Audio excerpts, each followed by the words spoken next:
Kia ora koutou katoa. Thank you. Opportunity to share briefly this afternoon. And I'm hoping many of the themes complement, and there'll be some common themes in what Leslie shared. And kia ora, Leslie, for your leadership and acknowledge your vision and drive. Just a little bit of background about my presentation. Around Wellington, the lingo in government circles is often hard to reach as code for gangs, language. So and there's been policy papers where, for a range of reasons, gangs isn't good terminology to use, so hard to reach has been substituted. And so I'm going to share a little bit about the journey that I've been a part of in Wesley Community Action with some communities that fit that definition of gang or club. And mostly that's the notorious chapter of Mongrel Mob, Black Power, Wellington. And to do that, I'm not the best person really to talk about that story. Really, ideally, it's people who are a part of those communities. So I'm going to share my perspective of someone whose journeys have crossed over at points. And my impression of that, I'm using some video footage so that their voice can actually come into this presentation as well, because I think that's probably important. And then what I'm going to try and do is, and I'll try and go quickly if it's helpful, but for me, some theoretical framework or some of my thinking about what has facilitated myself and the organisation I'm a part of to have what I think has been an incredibly rich journey around, for both groups, our organisation, Wesley Community Action, and I think the communities in Black Power and Mongrel Mob that facilitate creative change and positive change. So I'm going to explore some of that. So the firstly, as Leslie said, yes, otherwise why are we here?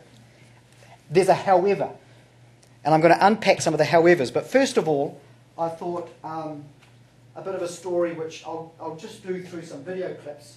And I've got some video clips I've cut together of a range of initiatives that we've done. And I'll briefly, one of them was a whānau camp, when myself meeting with a friend, each to Fighty from the notorious chapter, you know, he was sort of saying, our families don't get together in the Mongrel Mob and have time to play together, exactly picking up what Leslie said. So we said, well, let's have a camp together. Let's go away, have a camp, bring our families, no drinking, no drugs, high ropes course, and all that sort of stuff. So, and we took some footage of that. So there's a little bit of footage of that, and that's one slide of that. Profoundly powerful. It wasn't set out to be about parenting or therapeutic. It was just stuff that families do hanging out. The other one that we do is we do an annual event where we get some young people from the Mongrel Mob and from Black Power, and we do a week-long leadership training with them together. And we use the medium of dive, and the young members get their dive certificate, which is an international qualification, first qualification these young men have had. And we're trying to we're trying to do a number of things on that. One, expose them to some positive role models about the vision, about how within that community it doesn't have to equal their past of what formed them. That there is another pathway, another vision within those communities. And secondly, what it does is it builds some bridges between communities that a lot of the time are spending a lot of energy opposing each other. Sorry, that better? So, just don't like standing behind this thing, but that's cool. And it forms connections between people that a lot of energy is spent fighting each other. And on the dive course, one of the things they do in the last day on the dive course is you have to practice a sort of a rescue operation. If you're down so far into the water and your gear fails, and you've got to actually share a tank and a respirator with another colleague. And what we do in that, and the instructor we use is an ex-SAS Army instructor and all that, he pairs them up, a Mongrel Mob with a Black Power.